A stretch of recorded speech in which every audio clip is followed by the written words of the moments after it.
Okay. So, hopefully you do realize that this is going to be a long night. So we'll continue. So just a little bit of fundraising, and we'll come back to that later. About a year ago, I went into one of the largest venture capitals in Israel, and I sat with one of the partners and asked the guy, how long does it take you to decide if you like the entrepreneur or not? And so he asked me, okay, do you want the right answer or do you want the real answer? And I said, I want the right answer for a change, all right? I want the real answer, and I want to understand how long does it take you. And so the guy is looking at me, and then looking at the door, and looking at me. And then he said, before they sit down, right? So seconds. First impressions, seconds. And we think that this guy is odd, right? Because it takes him seconds to make the decision. But in reality, we are all like that. So imagine how long, if you're interviewing someone for the candidate for a job, how long does it take you to decide if you like this person or not? Seconds. And then maybe in the next couple of minutes, you're trying to figure out if you are right or not. And the rest of the interview, you try to explain to yourself why you are right. And so if this doesn't work, then think of a date, right? How long does it take you to decide if you like the date or not? Seconds. Now, if this takes only a short period of time to make the first impression, then we need to start our story with the strongest point at the beginning. And the reason is that by the time we'll get there, it might be not relevant anymore. So we start with the strongest point at the beginning. And the second part is all of the investors are users as well, right? So if they don't think they're going to use that, or they cannot relate to someone else that is going to use what we are telling them, they're not going to invest. They're simply not going to invest because it's much easier to say no than to say yes. Storytelling is dramatic. At the end of the day, when you ask investors why did they invest in a particular startup in an early stage, later on it's easier because then you have track record, then you have numbers, then you have different things that you can measure. But at the beginning, if you ask investors why did you invest, they will tell you two things. We like the story, we like the CEO. This is it. We like the story, we like the CEO. So if you want them to like the story, then you need to learn how to tell a good story. Now, this is something that you can practice and learn. Some people were born like that. Most people simply learn how to tell a good story. If this is venture capitals, they care about big market. If the market is not big enough, it's simply not their play. It doesn't say that there are not other investors, but if you go to a venture capitals with a small market, it's simply not relevant for them. And then you finish up with the strongest point at the end as well. This shouldn't take more than 1 or 2 minutes. Now, if there is an interest, then you can go into different aspects of that. But if there is no interest, then you'll be much better off in finishing up in 2 minutes and then simply go and not waste your time there. So I want to speak a little bit about disruption, and we will get back to fundraising later.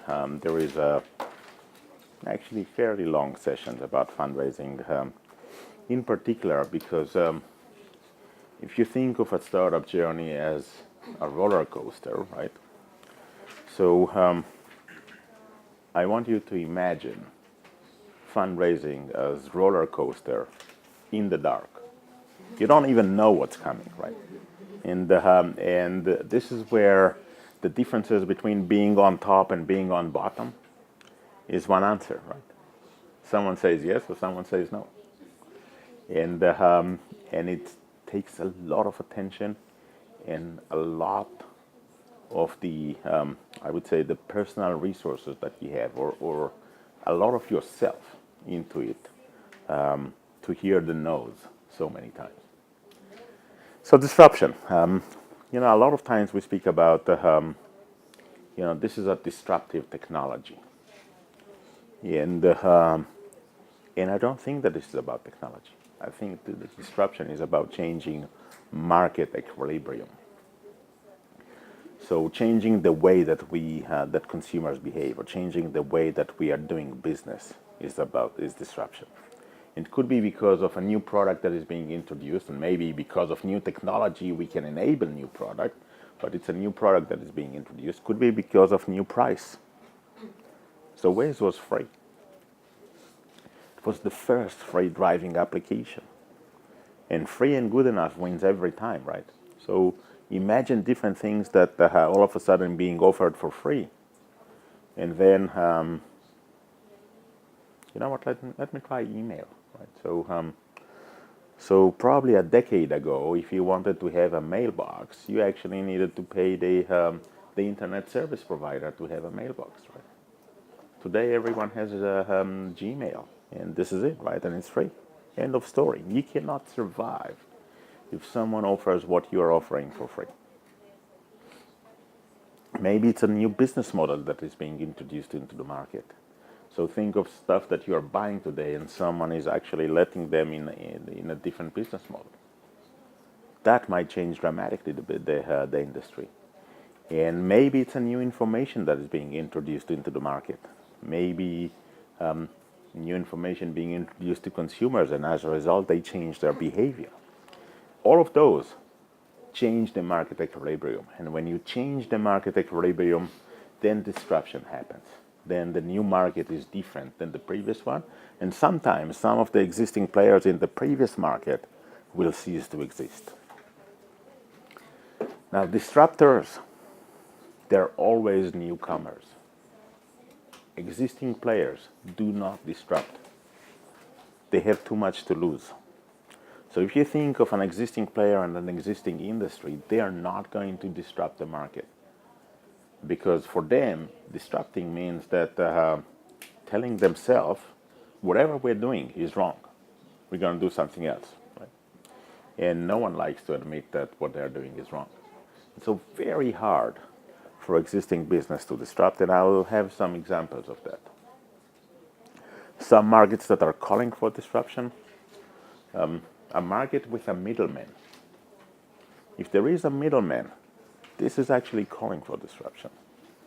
And if the market is large enough, then sooner or later I'll get there. Personally, I'll get there and disrupt that market. Where price is very different than value, where information is missing, or regulations that don't work, right? So we mentioned spam off as an example of regulation that doesn't work. But what about delayed airlines, right? So many flights are being delayed, right? And in most places, you actually entitled for a compensation. So there is the pan-European regulation that basically says that, so if your flight from here to Europe is being delayed by more than 3 hours, you actually entitled for 600 euros of compensation. So this is not insignificant amount of money, right? Something that it's worthwhile to write an email and get that, right? And still, 2.5% of the people actually do that. Because when you try, you figure out that this is actually much more complex than it is. So it's not an email. You need to go into their website, figure out exactly where it is, fill up a form, click submit, figuring out that the link is broken. And so obviously they will do whatever they can in order to avoid you for asking for that. Or if you travel to Europe, you're actually entitled to get the VAT back.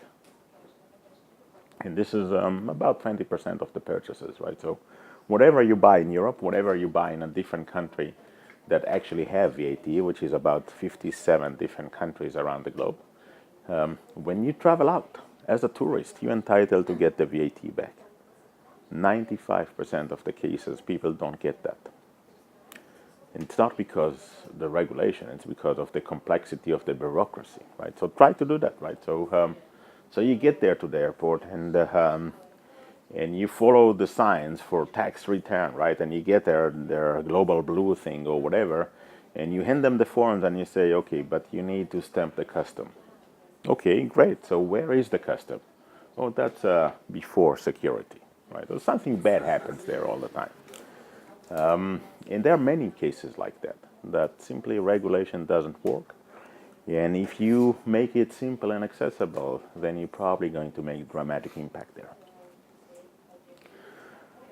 So, I can find probably 100 quotes of like that, right? Blockbuster. Remember Blockbuster? They actually had the chance to acquire Netflix twice, and they said no. And essentially they said, this is going to be niche, this is not important, right? Or Microsoft said about the iPhone, it will never take off, right? The last one is the most important one, right? So who invented the digital camera? Kodak did, right? So they did that in their R&D lab, and they came out with the concepts, and they called the CEO to see that, and he said, shh, don't tell anyone, right? Because he realized that this is a disruptive, this is going to disrupt their main business. And you cannot kill the messenger, right? If it's out there, it's going to be out there. Yahoo and Google, right? So at the beginning, Google was the search engine of Yahoo, and they were run out of cash, and they approached Yahoo to acquire them, and they asked for $2 million, and Yahoo said no. And so in many cases, when you look at it, look at the Waze story, we had similar. We essentially build maps, right? And so I spoke with many of the map makers companies in the world, from the large one to the smaller one to a local one, and they all said, this is not good enough. Right? This is not good enough because you don't have the validation mechanism that we have, because you don't know if someone inserted the wrong data into the map.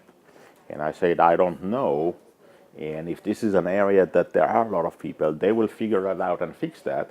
And if this is in a rural area that there is no one else, no one there, then no one cares, right? And say, because of that, you're not going to be good enough. And the rest is history. And at the same time, disruption is good. Now, if we're speaking about changing market equilibrium, and this is where we are today, and we enabled something that shifts that equilibrium someplace else, this someplace else is much better, because otherwise the market wouldn't go there. Now, the only one that is going to suffer is the existing players. That is very scary for them. Now, we need to realize most people are afraid of change.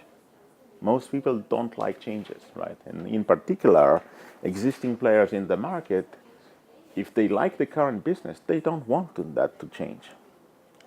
If they don't move fast enough, when the change happens, they will die. If they move fast enough, they might end up as the new market leaders. So I want to take an industry, for example, and this is the car industry, maybe the most interesting industry in the next decade, because so many things are going to change there. So in reality, the car industry hasn't changed in the last 100 years. 100 years ago, the most sellable car in the US was Ford. It was black, and it was doing about 16 miles per gallon. And last year, it was Ford, it was black, and it was doing about 17 miles per gallon, right? So 100 years ago, Ford Model T, and last year, Ford F-150, a truck, actually. Nothing dramatically changed. You still go into the car, you still open the door, you still sit in the driver's seat, you still have the steering wheel, you still have the pedals, and you still drive the car. But with the availability of autonomous vehicles, everything is going to change. So I want you to imagine for a second, and this is not that far away, that there are autonomous vehicles, right? And so you have a clicker like that. You click on this clicker, and the car shows up, and you tell the car, take me wherever, and the car simply drives you there. And then you click on the clicker again, and the car disappears, right? Now, if this is the case, then maybe I don't need to own a car. I need to own a clicker. Actually, I can have multiple clickers in different colors, and each one of them is a different color of a car or different types of a car. And I don't need to own a car. If I don't need to own a car, then people are not going to buy cars. They're going to buy something else. They're going to buy mileage or time, or so they're going to buy a service. Right? The business model is going to be different. The total number of cars on the road is going to be dramatically lower. Now, if you're a car maker and you're selling 1 million cars a year, and in the future you're going to sell 200,000 cars, which is needed to actually fulfill the service that is being offered, and you're not prepared for that, and you're not changing your business model, you will die. So car makers need to change the business model, which is really the dramatic change that is going to happen in the market. But there are many other markets that are going to be impacted because of that. So if you have a driving school, guess what? You will be out of business. You know, to the level that, so most of you here are young, your kids are not going to drive a car. And if not your kids, then your grandkids, right? They're not going to drive a car. They're not going to have a driver license. When you will tell them that you used to drive a car, they will not believe you. It will sound that odd, right? So when I was at elementary school, one day I asked my dad to drive me to school, and he said, "This is half a mile away, walk." And I said, but I don't feel like walking, take me to school. And then he said, "When I was at your age, I used to ride a donkey to school." And I did not believe him. Now, the reality is this. Sorry? I still don't believe it. You can go ahead and ask him.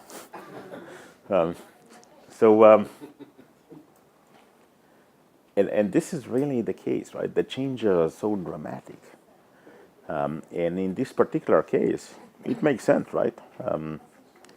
If the cars are driving by themselves, then we don't need to learn how to drive a car, and most of us are not going to drive. If you really like driving, that's going to be a hobby, like riding a horse today. Right? You're not riding horse to school. The car drove me here. I haven't seen the horse parking garage, right? And there are many others. What about parking? What about if your business is financing cars? Then it's going to be different, right? If you are selling car insurance, it's going to be different. By the way, I know it's a major problem here in Brazil, and a lot of cars are uninsured. But assume that they are. If this is your business, if you are Porto Seguro, then you have a problem. So this is very dramatic, and a lot of things are going to change based on that. But I wanted to show you another perspective of that, right? So, and Uber is an excellent example for many things, right? So first of all, Uber is a perfect example of showing something that has nothing to do with technology, right? There is no great technology in Uber, right? It was actually pretty simple. So what they've changed the business model, and then enabled a lot of vendors to provide the service, right? A lot of drivers to provide the service. So they changed market equilibrium as a disruption. But Uber by itself, regardless of what happened to the management, is a target for disruption. And the reason is very simple. You look at Uber price today, then let's say this is 100% of the price. The operational cost of the vehicle is about 20% of that. The marketing cost, or the Uber cost, is about 20% of that. Here in Brazil, it's even more, but in the US, it's 20%. And 60% goes to pay the wages of the driver, right? The driver payout. Now, you take the driver away out of the equation, right? Autonomous vehicles, there is no driver. Operation remains about the same, dollars-wise, right, or real-wise. The marketing cost remains about the same in terms of percentage of the overall cost. The overall cost of the ride drops to about 25% of what it is today, which obviously going to increase the demand dramatically, lower cost, higher demand. But at the same time, Uber biggest asset are the drivers, and you take them out of the equation. What's going to happen to them? If they will figure out this change and remain the market leader of offering the service at a different cost structure, that's actually pretty good. If they're not, someone else is going to offer that. So nearly everything happens, right? So you take the driver away of the equation, the price drops, 25% to 25%. The demand, we don't know how much it will be increased, but it's an order of magnitude of public transportation now, right? So obviously the demand is dramatically higher. The market size overall is huge, and the barrier for entry do not exist, right? If I'm a car maker and I have autonomous vehicles, and Porto Alegre all of a sudden decide that they are going to allow autonomous vehicles to provide Uber-like service, I can start this service tomorrow morning. I would have enough cars overnight to offer the service. So who will become the market leader of the new? We'll see. We don't know yet. Some broken markets. Just if you want to think of something big, figure out a broken market and try to fix that.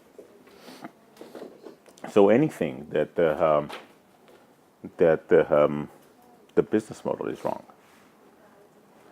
In some examples, just comparing medical services in the US to medical services in Germany or UK, the medical services in the US are 5 times more expensive. Now, it's not that they're better, they're simply more expensive. So obviously there are a lot of inefficiencies in the value chain there. Asset management. Who comes from the finance industry here? Okay. So today, asset management is AUM. So the compensation for the asset manager is AUM based. It's based on the amount of money that you have there, right? So maybe you charge 1% of the assets that you are managing a year. What if someone is changing that into a flat rate? So this is going to be dramatic, right? But in reality, if I have $1 million and someone else has $500,000, I'm paying more than that other guy, and there is no reason that I would be paying more. We are getting the same service, the same quality of service, the same efforts are being put into that, and the flat rate would make better sense. Now, if someone is going to offer a flat rate into this market, then what's going to happen? Then all the people with a lot of money that in the current business model paying a lot of money, they will switch to the new model where they're paying much less. And this model is going to have all the customers, and this model that is based on AUM is going to lose the assets and run on just the people with less assets. And so their model are not going to survive. I'm going to skip some of those. This is actually very interesting. So what if you are existing business and all of a sudden you start to be concerned that someone is going to disrupt your market?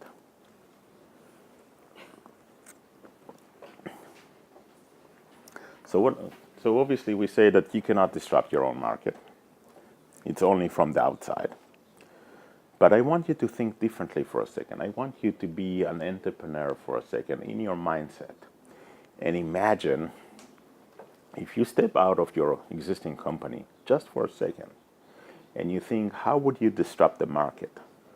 You would come out with the different ideas, and some of them are actually pretty good. Because you know.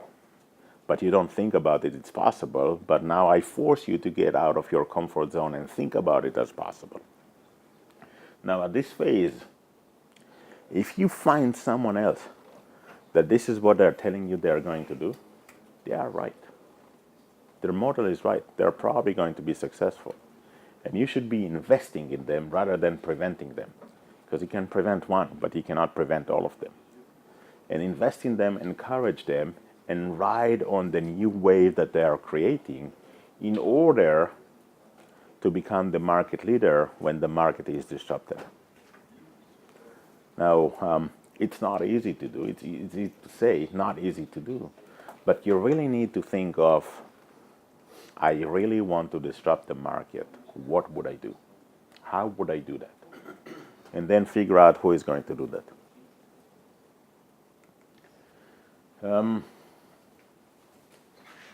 This is interesting because nearly all the concepts and ideas that you are hearing as new service, new application, new product, new something, you can actually put on this qualification matrix.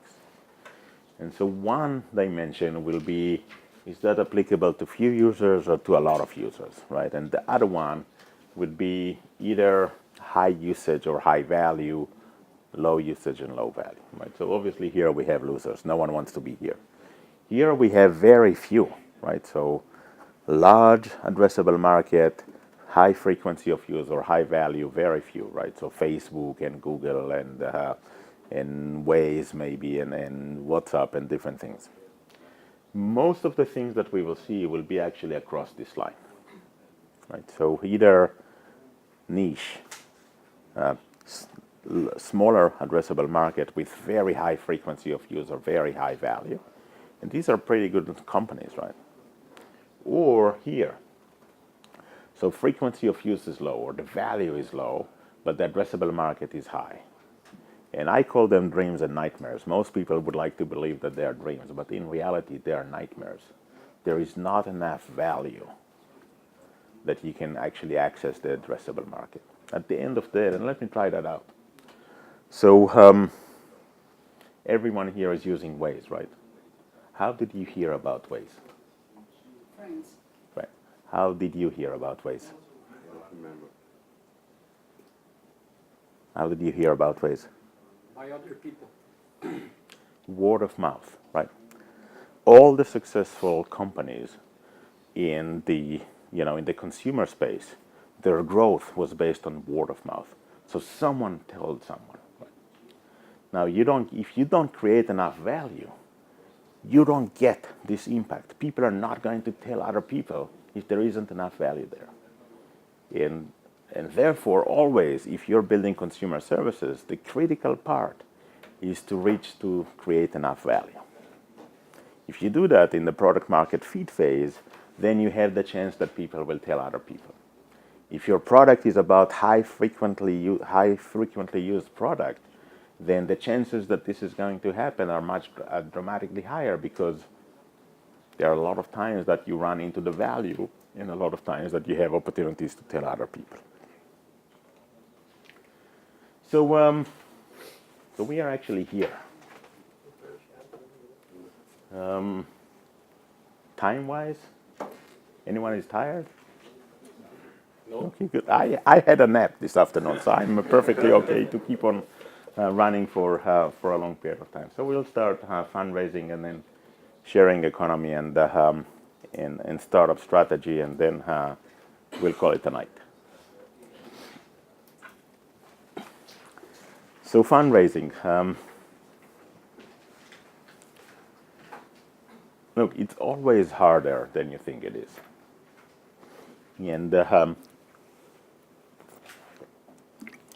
And we already said startup is a roller coaster. Fundraising is a roller coaster in the dark. And now when you get into the closing phase of the deal, that will be in the dark and going backward. Right? So really, you don't even know what to expect. And it's always harder. And it's a never-ending story.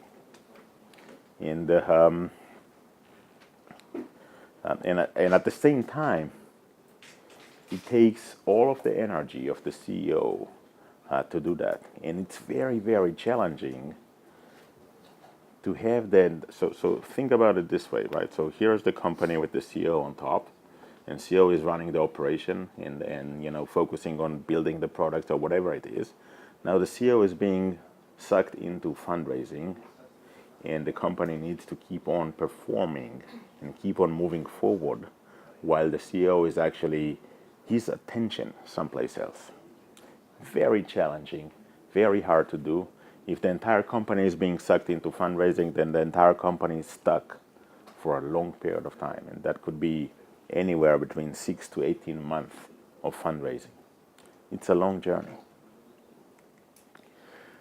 So some of the things that we need to think of is who are we going to raise capital from? So either venture capitals, which is these are the professional investors, angel investors, friends and family, incubations, right? So I'm not sure if they are in Brazil, incubators. This is rather new, but I would say the following. Not a lot of success stories came out of incubators. Because most of the cases, if someone is able to raise capital, they would go and raise capital. If they're unable to raise capital, they would go into different models. And essentially, it's very simple, right? We sell them the dream, and we sell them the passion, and we sell them the promise that they're going to make a lot of money. And that's very simple, except the fact that it's not.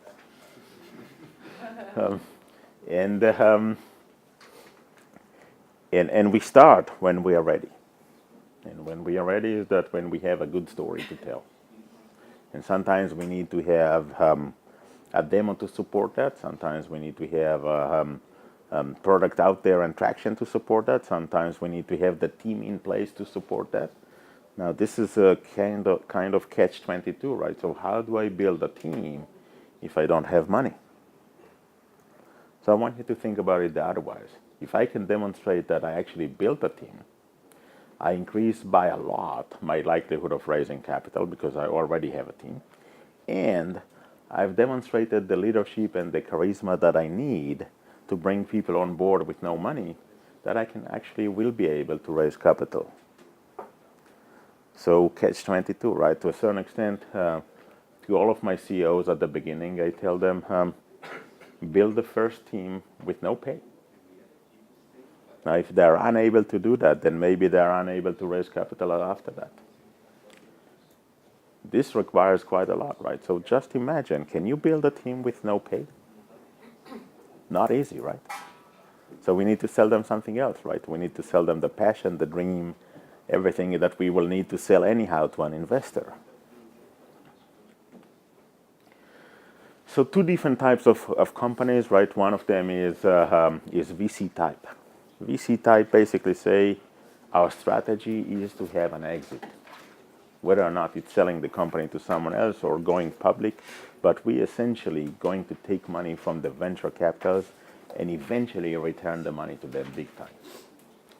If we don't have that, we are not VC type, right? If we are going to build a company that is going to generate revenues and profit and distribute dividends, but not going public and not selling itself, it's not a VC type. I'm not saying this is a bad business. It could be amazing business. Not a VC type. So the exit strategy is the one that actually tells the difference. If you don't have an exit strategy, if you don't know how this game will end from the startup perspective, it's not a VC type company. Now the business plan, it's not based on Excel. It's something that is very easy to explain. The best is whiteboard, right? Or maybe a PowerPoint presentation. Essentially what you want to say is that, okay, this is the size of the market. I'm going to take 10-15% of that in 5 years. And each one of these 15% is going to pay me X. And therefore, I will be generating $400 million in revenues in 5 years, right? Something very simple, something that can be explained on the back of an envelope, on a napkin in a restaurant. Nothing that has the complicated Excel. Complicated Excel is very different. It's hard to explain. Very simple claims are easy to explain. And so you build a business model that you can explain first of all.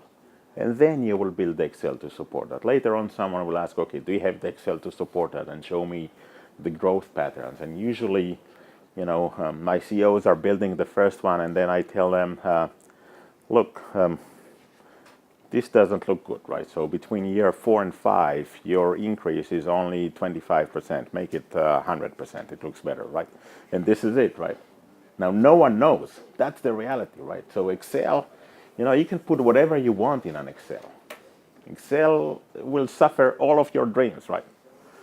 But in reality, it needs to make sense. And the easiest way to explain is not using an Excel. Is using a piece of paper, a whiteboard, something much simpler. So PowerPoint or whiteboard, not Excel.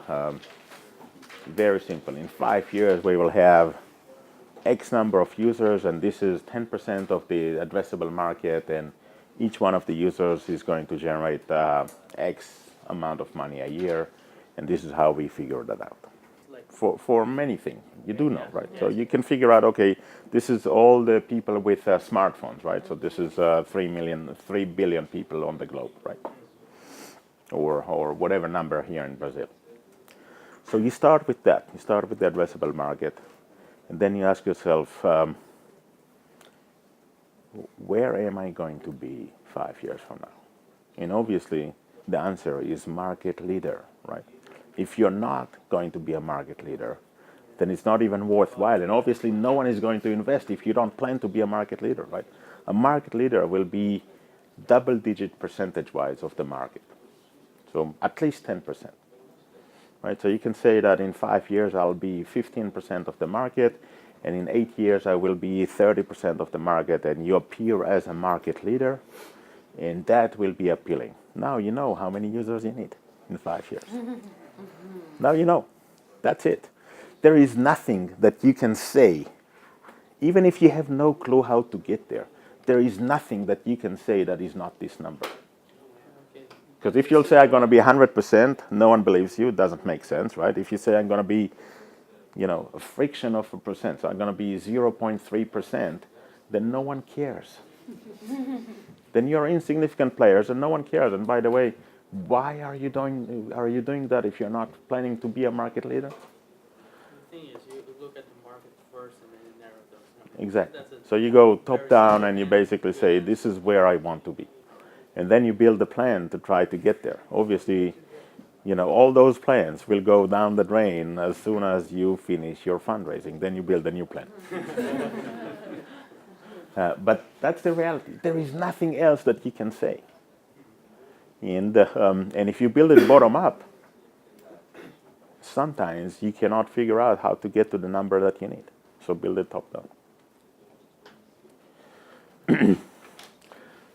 So in a lot of cases, in their presentation, investors will say, this is what we want. But in reality, we already agreed. You start with the strongest point at the beginning.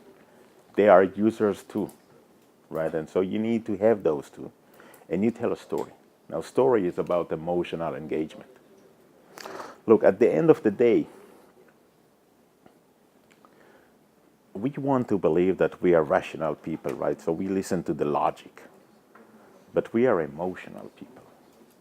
We make decisions based on the emotions, and the stronger the emotion is, the more impactful for the decision making it's going to be.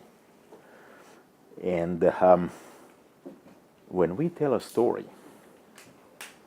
what happens is that we make the audience to believe that they are part of the story, and we want to make them feel rather than think.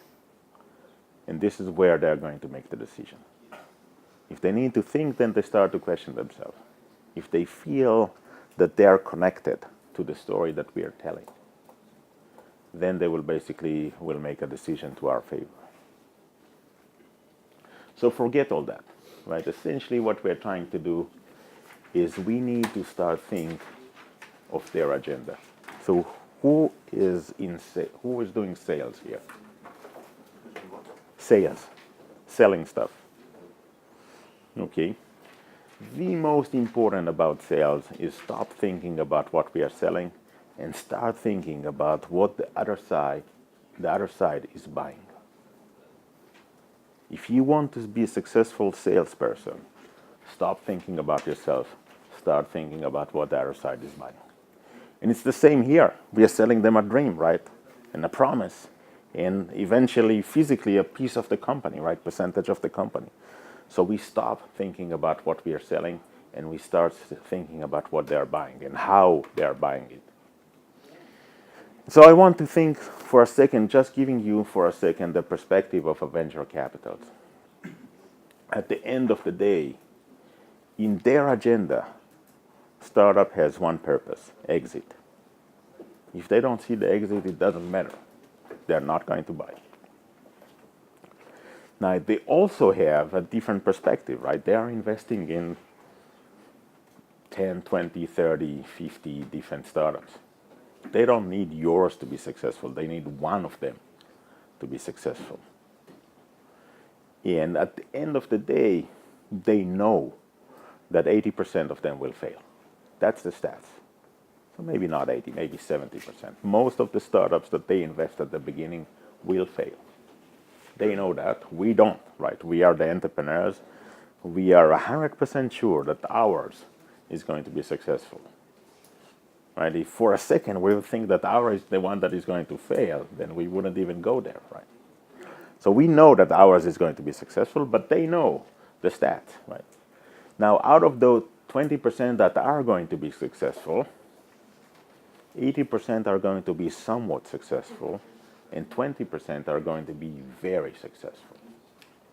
So if you think of 25 companies that this venture capital is investing, one of them is going to be very successful. That one is the fund maker or the unicorn that they have. And as long as they believe that you are such, then they are keep on investing and keep on supporting you. The second that they stop believe that you are the one that is going to be the unicorn or the fund maker, they will simply drop you, right? They don't care about you anymore. Now, what it means is, by the way, the stats is that there is, out of 1,500 startups, there is one unicorn. So obviously much less than the 4% that I discussed. But in most cases, as long as they believe that you are the unicorn, that you are the one that is going to be the fund maker, they will keep on investing. The second that they stop believing that, they will go home. They will not support you anymore. And if they're a good VC, they will basically tell you, we don't believe in you anymore. We don't need anything from you. We are giving up on the board seat. We are giving up on everything. We gave up on you. A worse behavior will be that they will keep on bugging you and trying to shut you down or do different things other than simply leave you alone. So very few are going to be successful in their perspective. And the other perspective of that is that a partner at a venture capital is seeing between 100 to 200 companies a year. Every day they see a company. And they're going to invest in one or two, right? So 1%. 99% of the cases, they're simply going to say no. So essentially, even if they were very good people at the beginning, when your practice is to say no every day, right? So 99% of the times you're saying no, you make that very professional. You say no fast, very fast. And this is why we start with the strongest point at the beginning. Their practice is to say no. And they would say no as soon as they realize that this is not it, right? And in many cases, they would lose their attention, right? So usually, if they like the story at the beginning, you can keep on going forever. If they don't, they would lose their attention after 3 slides or 4 slides. This is it. So if we're trying to increase the likelihood of getting an investment from a venture capital, there are a few things that we need. Introduction. We need introduction. In a venture capital structure, only partners can say yes. All other roles in the venture capitals can say no, right? So principal, technology expert, VP, doesn't matter what it is. Their job is to say no. A partner can say yes. So if this is the case, you don't even want to meet those that can say only no. You want to meet those that can say yes. And you need an intro. Now, the good news is this is a small industry, right? So number of VCs is small and number of startups are small. Find a different CEO in a different startup that will make an intro to you. Or maybe your legal support team will make an intro, maybe your accountant, someone will make an intro to a partner in a VC, and that's your first meeting. By the way, I would recommend that the first meeting you go to someone that definitely is not going to invest. So just to practice, right? So there are few that you know that maybe they don't even have money, then they are excellent place to practice. Or they don't invest in your space, excellent place to practice. But you go to those that can invest. You go to meet a partner. You're looking for the intro to the partner there, because otherwise, your likelihood of getting the investment are small. Otherwise, if you send them, over the internet, you fill up a form or you send them a executive summary, that will go into a principal. That principal, if it sounds interesting, he would call you up to meet, and that person can only say no. You have to get to the strongest point fast. Most of the presentations that I ran, they were 8 slides. That's it, 8 slides. Usually I didn't even get to all of them. And if you don't get to the strongest point or you don't get their attention by slide 3, they are going to lose their attention. So during the ways we had, I met with a lot of venture capitals. And most of them said no, and then we had one that actually expressed interest, and we met one partner, and that was not the decision maker. And we met them again and again, and then they invited us to meet all the partners in an all partners meeting. And before we went there, we figured out the home addresses of all the partners, and we made sure that all of their houses are on the map. So we added them manually.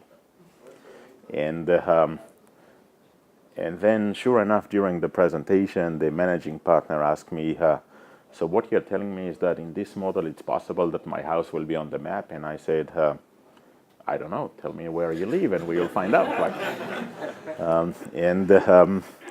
And then he said, okay, this is my address, and we open up the web, and surprisingly, his house was there, right?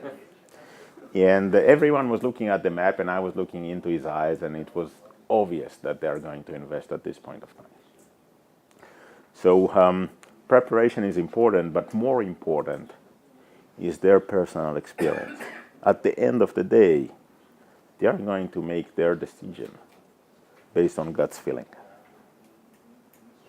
And therefore, we need to make sure that their experience is positive. Later on, by the way, when we were looking to raise capital in Silicon Valley, we actually monitor all the rides, all the trips that were made by someone from any venture capitals that we met. And if their experience was not good, so the route was lousy or they had issues, then the system, so-called system, automatically send them a message that says, this is a learning system, and we figure out that you had bad experience, but this experience is improving automatically. And automatically means that someone is sitting in the back and automatically making sure that it's fixed. And so the experience, the user experience here is critical, and they are users too. Angel investment. The triple F stands for friends, family, and fools. If you are not friend and not family, then you are fool. By the way, my dad once told me that if you want to learn how to make money, first of all, learn how to lose money. And in this space, if you invest in a startup and the startup is being shut down, you lost all of your money. So it's not that the portfolio is going down by a few percent. It's either significant or not. But I want you to imagine for a second angel investor. So this is someone that is willing to write a checks of, I don't know, maybe $100,000 or that order of magnitude and lose all of that money. Do you know a lot of people like that? In reality, you need someone that already did that before. So they are a little bit more experienced in making investments in startups. But not a lot of people that you know are capable of doing that. Right? At the end of the day, there might be a community of angel investors that you can reach out to them. But most of us personally, we don't know a lot of people like that. And at the time, it didn't make sense. So my parents used to have some friends like that, and I could approach them. But it didn't make sense to me to do that. And so eventually, I was unable to access angel investors. I am able to access them today, and I'm part of this community. And I know many of them, and many of them are co-investing with me in many of the startups. But at the time, you don't know many of those. You know few, right? You know 3-4 people like that can write a check of $100,000, and it's not necessarily enough that one of them will give you $100,000.